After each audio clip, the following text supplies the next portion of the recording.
செவ்வாழையின் தங்கை என்னை ஒரு நாள் பல நாள் தொடர்ந்தால் அது புதுமை.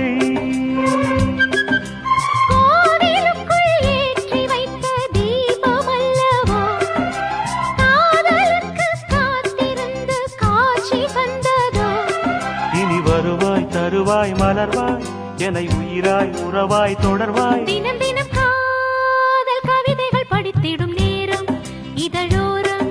இனி காமன் கலைகளில் பிறந்திடும் ராகம் புதுமோகம். இதயம் இடம் மாறும் இளமை பரிமாறும். அமுதும் வழிந்தோடும் அழகில் கலந்தாட இதம் தரும் காதல் கவிதைகள் படித்திடும் நேரம் இதழோரம். இனி காமன் கலைகளில் பிறந்திடும் ராகம் புதுமோகம்.